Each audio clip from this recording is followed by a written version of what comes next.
Assalamualaikum warahmatullahi wabarakatuh.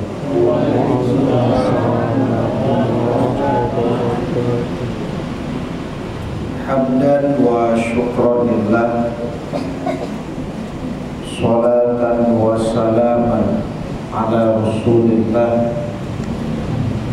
Ashhadu an la ilaha illallah wahdahu la syarika lah, wa ashhadu anna Muhammadan abduhu wa rasuluh, la nabiyya ba'da.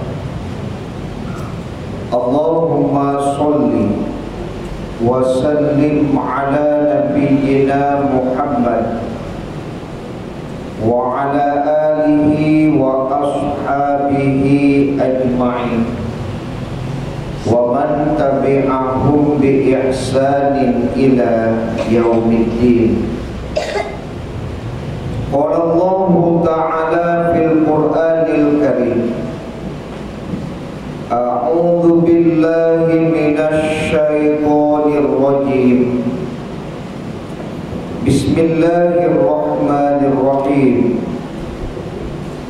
Qul bi fadlillahi wa bi rahmatihi fa bidzalika falyafrahu huwa khairum mimma yajma'un.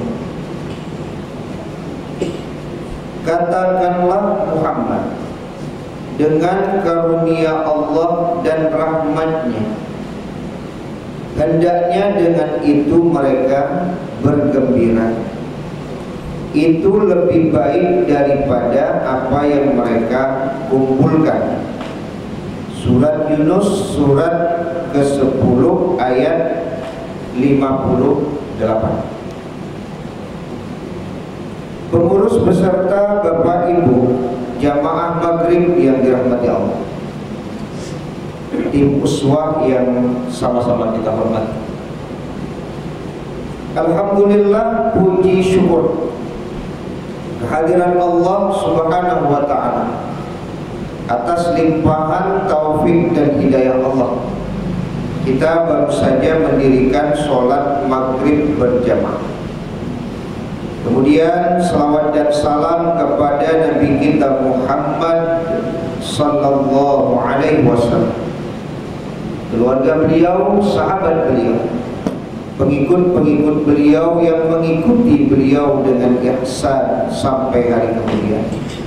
Semoga kelak di hari kiamat kita mendapatkan syafaat dari Rasulullah sallallahu alaihi wasallam. Amin.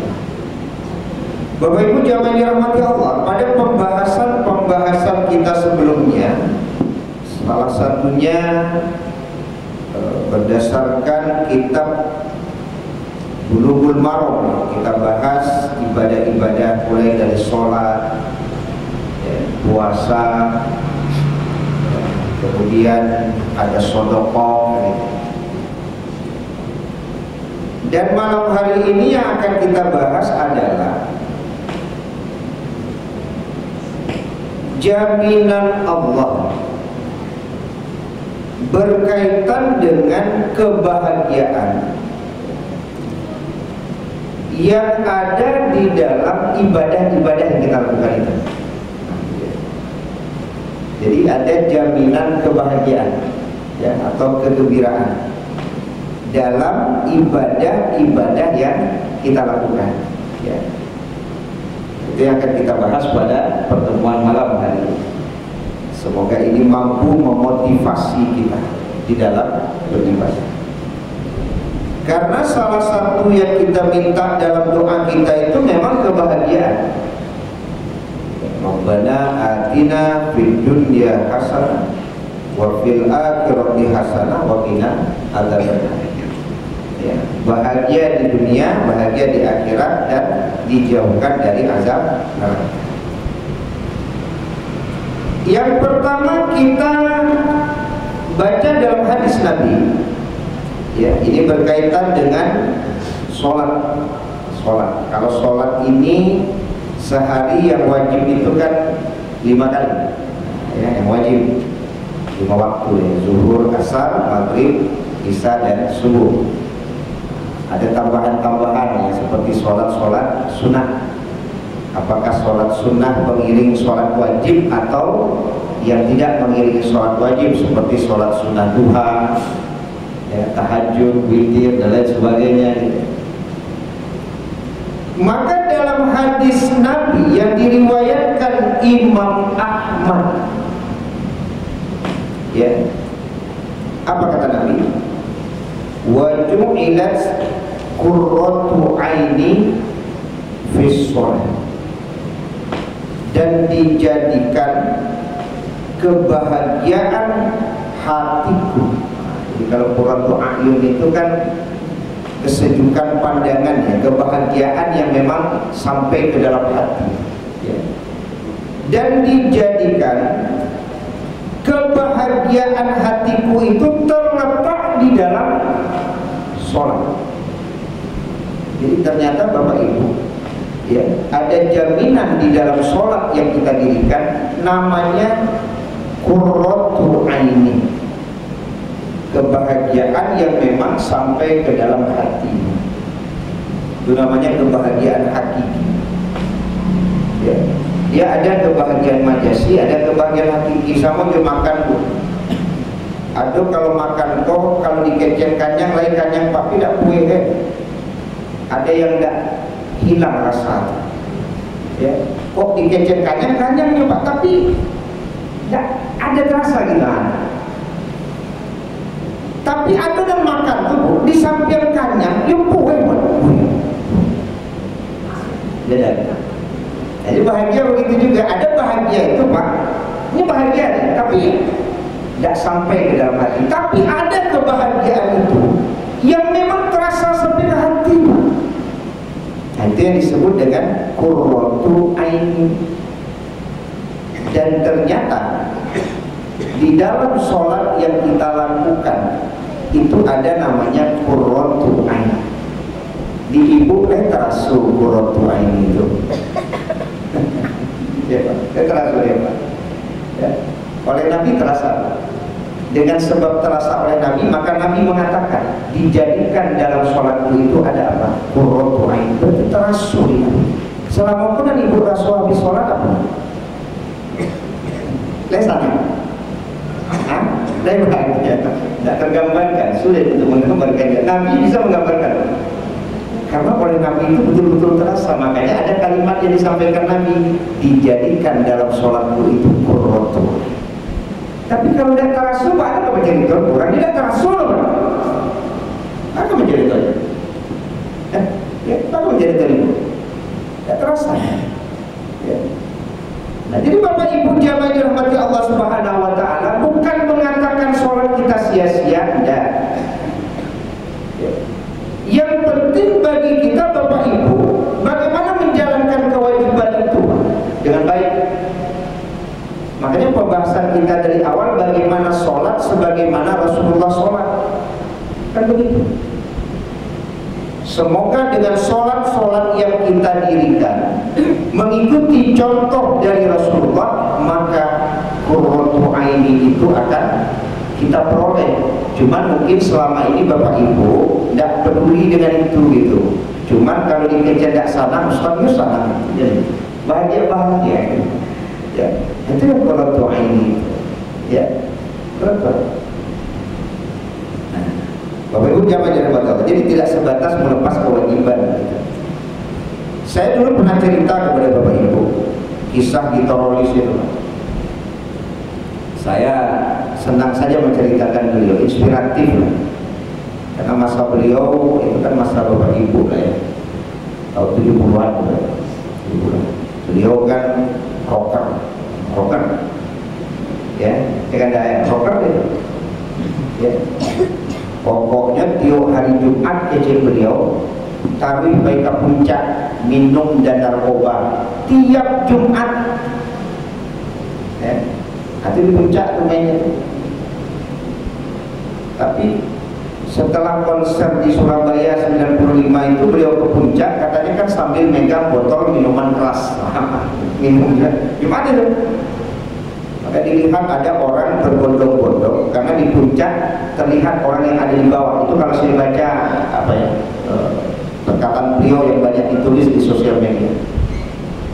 Beliau lihat sambil memegang botol minuman keras, kemana orang ini berduyun-duyun? Itu ke Mas Hajinya pakai kopiah, pakai sajadah, pakai sabun. Nah, itulah awalnya kata teroris. Beliau turun, beliau ikuti orang tua, kemana orang tuanya. Ternyata orang itu kan perginya ke masjid, pergi ke masjid. Nah, itu awalnya. Ketika beliau melihat orang ruku, beliau melihat orang sujud, ya kan? Beliau ambil wudhu, walaupun wudhunya tidak jelas, Pak, karena sudah puluhan tahun tidak ambil wudhu. Beliau ruku, orang ruku, beliau sujud, ketika orang sujud ikut saja dia, Pak. Dan ada kalimat yang beliau ucapkan, inilah yang selama ini saya cari, yang tidak pernah saya dapatkan dari harta saya yang berlimpah dan dari popularitas saya yang tinggi. Nah, itulah kebahagiaan. Sehingga saya berpikir Bapak Ibu, kita rolis baru sekali sholat, Pak, dan tanggung bahagianya, Pak. Piti itu udah tekanan ya, piti banyak udah tekanan. Popularitas itu hilang, Pak. Baru sekali sholat baru, Pak. Lah tinggal piti yang banyak itu dia, Pak. Seolah-olah tidak peduli lagi di dalam hati. Ya. Sudah tinggal, Pak. Baru sekali sholat. Kita 5 kali sehari sholat. Dapat tak kebahagiaan seperti itu? Ya. Luar biasa itu Bapak Ibu. Ya. Itu yang disebut qurratu aini. Qurratu aini. Jadi ada jaminan dari sholat yang kita dirikan, itu namanya qurratu aini, kebahagiaan yang meresap sampai ke dalam hatinya. Maka sekali lagi, kalau belum bukan berarti sholat kita sia-sia, bukan berarti sia-sia. Perlu mungkin memperbaiki sholat kita lagi, ya kan? Perlu. Ya, bagaimana agar sholat kita sebagaimana yang dicontohkan oleh Rasulullah. Persoalan qurratu aini ini, Pak, serahkan saja kepada Allah. Yang penting kita sholat sebagaimana Rasulullah sholat. Itu intinya sebenarnya. Ya, banyak hal yang mungkin harus kita perbaiki. Nah, kalau berbicara tentang qurratu aini, ya, kebahagiaan yang meresap sampai ke dalam hati, maka kalau orang merasakan qurratu aini ini, Bapak Ibu, kalau datang waktu sholat itu Pak, sana nggak Pak? Datang waktu sholat itu, yusana nggak itu? Rasul banget, ya. Tapi sebagian orang kan kalau waktu sholat masuk kan tidak seperti itu, Pak. Merasa terganggu dia kalau waktu sholat itu masuk gitu. Karena qurratu aini itu mungkin tidak dapat oleh dia, ya kan? Latih bolo, kan itu. Latih bolo asal kan. Nah, qurratu aini itu ada kegembiraan. Ini nanti pengaruhnya kata ulama kepada dua hal, Pak. Orang kalau dapat qurratu aini itu, pertama, sholatnya jadi berkualitas. Yang kedua, kuantitas sholatnya jadi bagus. Ya, karena bahasanya tadi gembira. Makanya kegembiraan itu kalau dibawakan ke dalam sholat yang namanya qurratu aini itu, Pak, orang bisa berlama-lama di sholatnya. Bisa lama-lama, Pak. Oh, ibu di sujud itu marah sodak tangke kepada mereka, saking seronya sujud, Pak. Bukan mengantuk, ibunya dulu yang lama sujud itu mengantuk, bukan mengantuk, dia sero sujud itu. Rasul ya. Ya, kalau timbul di ruku itu ya sero Rasulullah. Ya. Sehingga ada bahasa berlama-lama. Makanya Nabi kita baca Bapak Ibu itu kan sampai bengkak kaki beliau tuh, Pak. Ya, sampai bengkak. Itu salah satunya ketika merasakan kenikmatan kebahagiaan di dalam sholat. Dulu saya pernah ceritakan, kalau orang sudah senang dalam bermain, cuma makan katakan apa? Padahal main layar-layar pun lagi gojam, Pak. Tapi Rasul baru serangkau, lagi gojam Rasul serangkau juga. Itu yang qurratu aini kata ulama, Pak. Jadi kalau orang dapat qurratu aini di sholat, dia pengen lama-lama.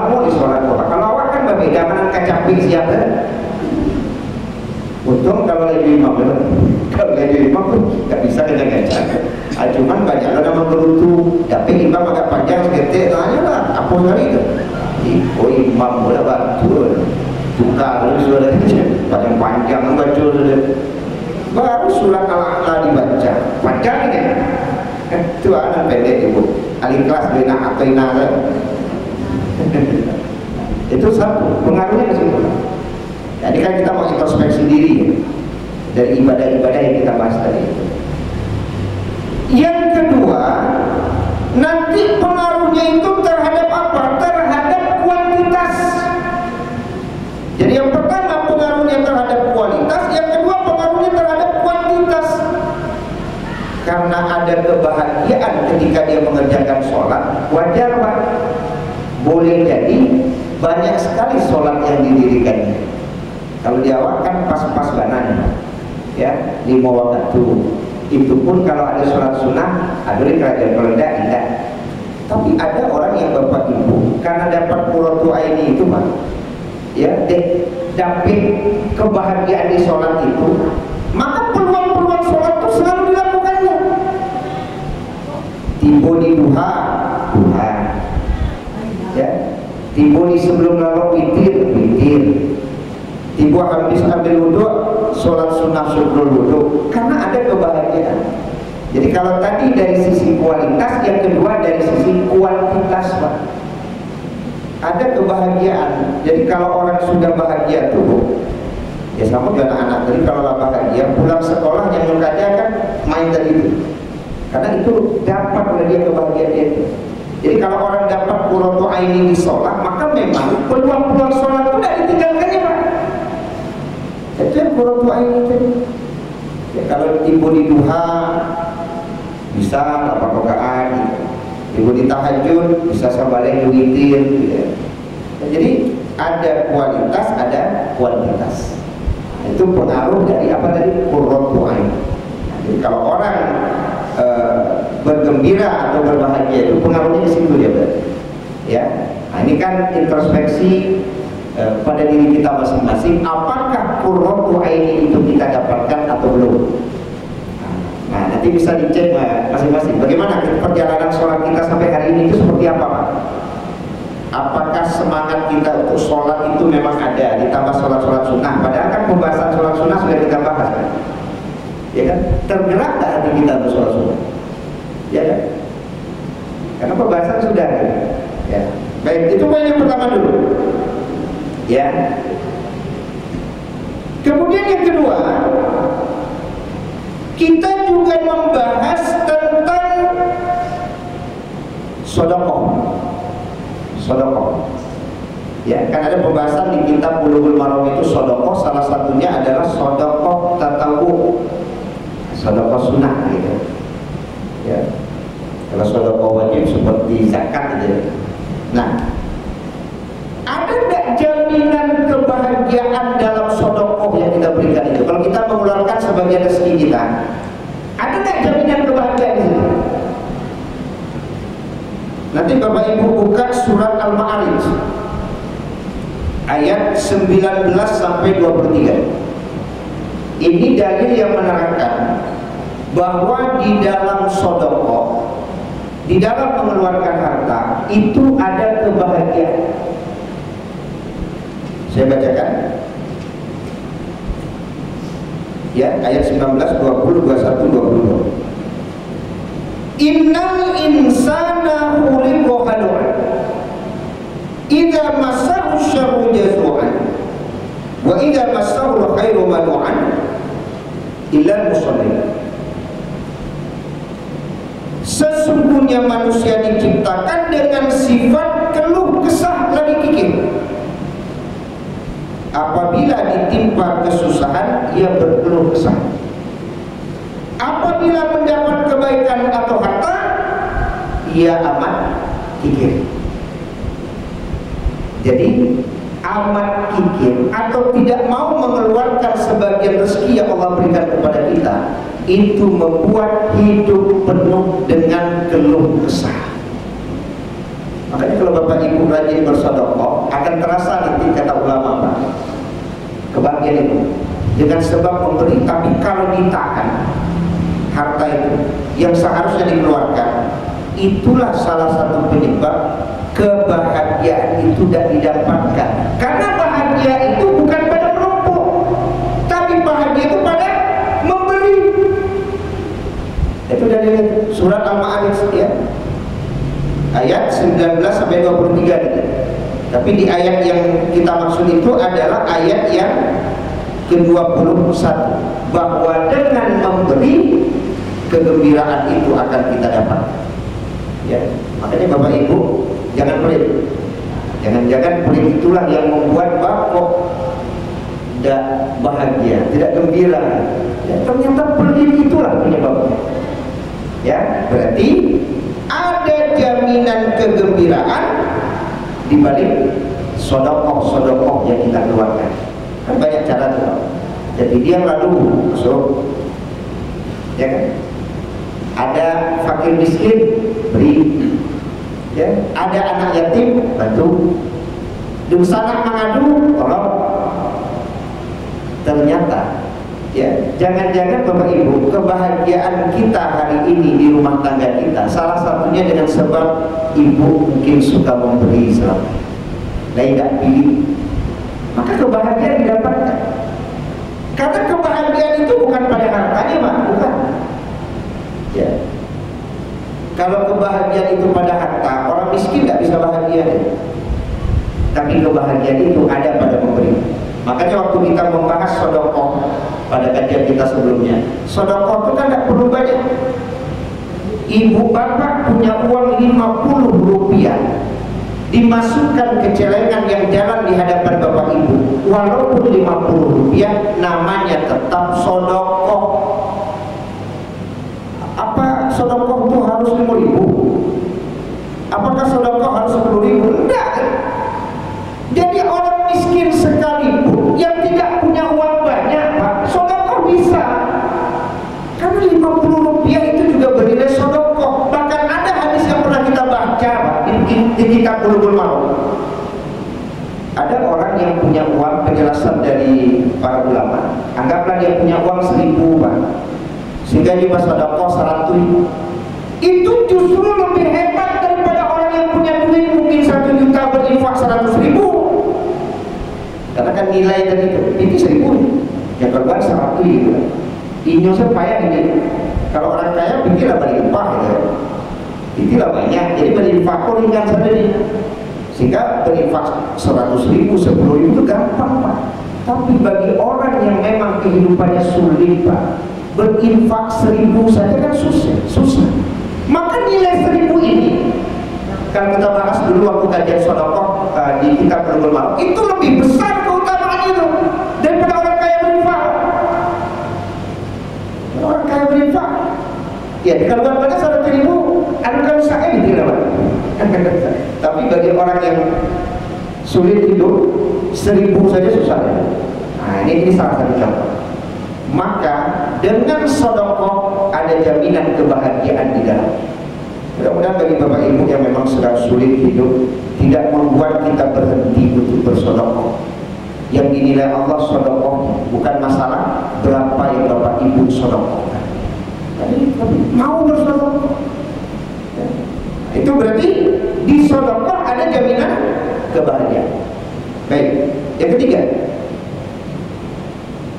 Yang ketiga, ya, bahwa kebahagiaan itu ada di dalam bacaan-bacaan Al-Quran yang kita baca.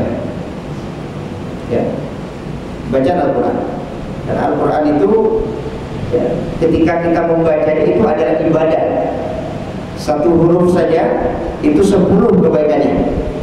Jadi kalau kita membaca alif lam mim itu 30 kebaikannya. Baru alif lam mim itu, Pak. Kalau selembar ini Bapak Ibu baca, kira-kira berapa kebaikannya? Tidak usah banyak-banyak, selembar, Pak. Kalau alif lam mim saja 30, satu lembar ini Ibu baca berapa kebaikannya itu?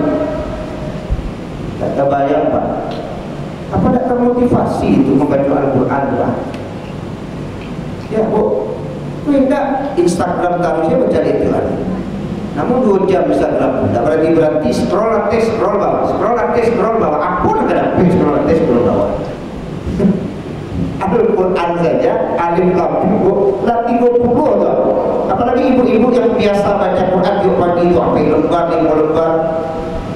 Berapa banyaknya? Ya. Nah, apakah ada kebahagiaan di dalam Al-Quran yang kita baca? Ada. Pertama tadi surat Yunus ayat 58. Kul bifadlillah. Bifadlillah itu artinya apa? Al-Quran kata Ibnu Abbas.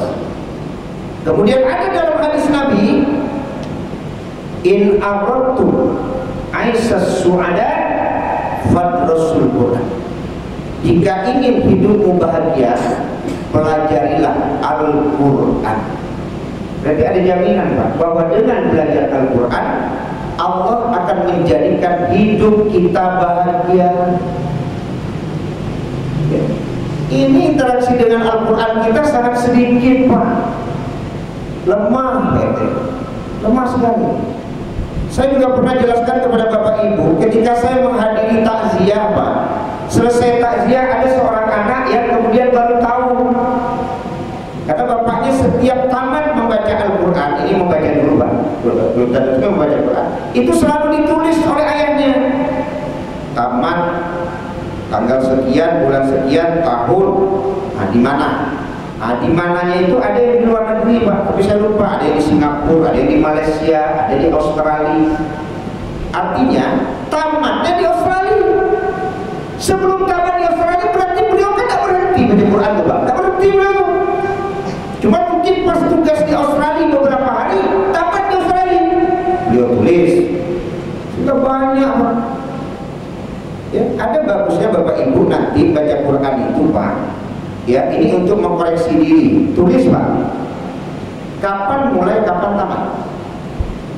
Beko kalau tamat Al-Quran 5 bulan, tanya diri, sesibuk apa? Kok baru 5 bulan bisa belajar Quran? Sesibuk apa kita? Hebat mana sibuk ibu? Ya, sampai baca Quran Pak, 2 kali bulan dari tamat-tamat. Kira-kira begitu Pak, koreksi ketika kita menulis lagi Pak. Nah, mulai baca Quran 1 September 2024. Nah, baca dia bilo tamat itu.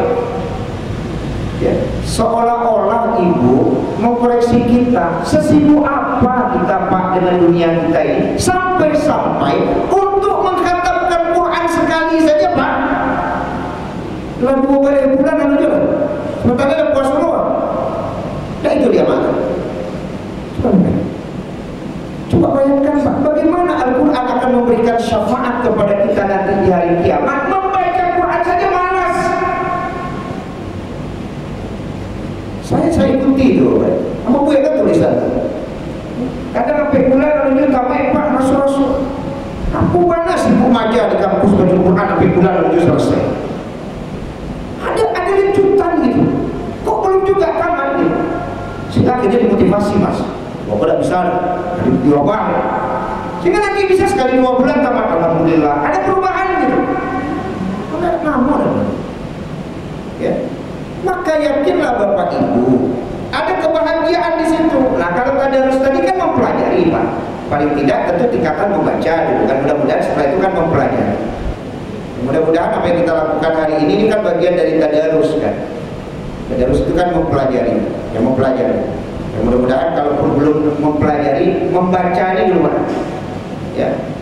Semoga menjadi hujan nanti di hari kiamat. Karena yang bisa memberikan syafaat kepada kita nanti di hari kiamat, amal kita Pak. Ya, diantaranya baca Quran. Kemudian puasa. Kemudian nanti syafaat dari Rasulullah Shallallahu Alaihi Wasallam. Nah, itu lanjutannya Bapak. Ya. Ada pula seorang bapak yang bercerita, tapi saya tidak bisa membuktikan. Cuma beliau ceritanya begini. Ada seorang bapak kalau pergi berjalan itu sekali jalan bisa tamat Al-Quran ini Pak. Contoh perjalanan katanya dari Jakarta kemana gitu, bawanya ke daerah luar Jawa.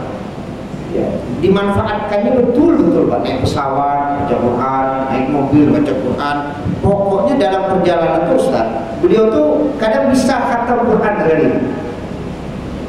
Kalau di awal kan banyak lalu saja gitu.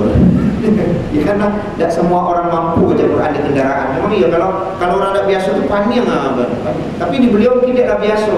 Jadi cerita apa tadi? Kalau beliau itu Ustaz, asalkan perjalanan jauh itu bisa kata Quran aja. Bisa kata Quran. Tapi kalau di perjalanan sampai duduknya duduk boleh kan? Kan cukup panjang tuh Pak. Bisa Pak. Ya kalau perjalanan 6 jam itu bisa. Kalau betul-betul apa ya baca Qur'annya, ya tidak berhenti. Mudah-mudahan sekali lagi Bapak Ibu kita bisa memotivasi diri untuk membaca Quran, dan yakinlah di dalam Al-Quran yang kita baca ada jaminan kebahagiaan yang Allah berikan kepada kita. Boleh jadi kenapa kebahagiaan itu tidak kita dapatkan? Ya salah satunya mungkin interaksi kita dengan Al-Quran itu yang masih lemah. Maka kebahagiaan itu tidak kita dapatkan. Kan ada bahagia majasi, tadi ada bahagia hakiki. Nonton lawak-lawak itu bahagia juga.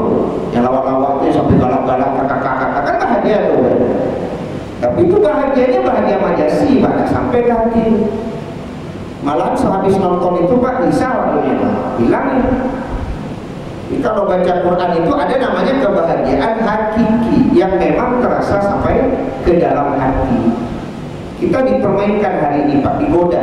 Apakah mendahulukan kebahagiaan majasi atau kebahagiaan hakiki? Karena kita punya waktu yang banyak Pak.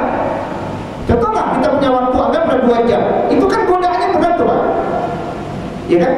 Apakah akan dihabiskan untuk ngobrol dengan ibu seberat kaki kadai? Ya, bapak kadai atau apa gitu kan? Atau akan dihabiskan untuk baca Quran? Kan berat godaannya tuh. Yang satu kebahagiaan majasi, yang satu kebahagiaan hakiki. Ya, ada yang berhasil Pak. Ya, akhirnya waktu itu memang digunakannya untuk kebahagiaan hakiki tadi. Ya, yang parah itu justru bukan dapat kebahagiaan majasi, justru dapatnya apa? Dosa dan maksiat. Kalau sudah senang orang dengan dosa dan maksiat itu alamat celaka itu Pak. Ya, tapi kalau masih gelisah ketika berbuat dosa dan maksiat itu masih selamat tuh Pak. Contoh, ya ampun, atau masih nyaman. Kok kawan kan tidak sengaja mencari gitu. Ini kesenangannya di situ. Kalau kesenangan sudah di situ, itu bahaya. Apalagi kalau usia sudah di atas 40. Kan itu yang dinukil oleh Ibnu Katsir kan. Kalau dia sampai 40, kesenangannya masih berbuat dosa dan maksiat, boleh jadi sampai mati boleh dituduh. Maka kita introspeksi diri. Ketika Bapak Ibu hari ini umurnya sudah 55, kesenangan hari ini itu apa? Mudah-mudahan kesenangannya baca Quran, zikir, sholat sunnah, boleh itu Pak, supaya itu bertahan sampai mati. Ya. Awak khawatir kesenangannya tidak di situ Pak, kesenangannya duduk di kadai berlamu-lamu, main judi, minum, itu kesenangannya. Umur sudah 50 tahun ke atas Pak, jangan diantar sampai mati begitu. Maka kita harus introspeksi diri, ya. Mudah-mudahan kesenangan kita sudah dalam hal-hal yang ibadah seperti ini, termasuk membaca Al-Quran. Semoga, ya. Kemudian Bapak Ibu, kita juga bahas tentang puasa. Di puasa itu juga ada jaminan kebahagiaan. Maka Bapak Ibu yang istiqomah puasa sunnah, semoga dapat kebahagiaan itu Pak. Karena lisoimi farhatani, bagi orang yang berpuasa dia dapat 2 kebahagiaan. Pertama bahagia di saat berbuka, yang kedua bahagia di saat bertemu dengan Tuhannya. Maka ada jaminan kebahagiaan bagi orang yang berpuasa. Bapak Ibu jamaah dirahmati Allah, ini pembahasan kita berkaitan dengan ibadah-ibadah yang kita laksanakan. Ternyata Bapak Ibu ada jaminan di balik ibadah itu kebahagiaan. Nah, kalau seandainya kita tidak mendapatkan kebahagiaan tersebut, tentu rugi. Seperti sholat, berarti kan hanya sebatas mengerjakan kewajiban, tapi kebahagiaan tidak dapat. Nah, bagaimana supaya itu bisa kita dapatkan? Berbagi sholat kita, termasuk baca Quran.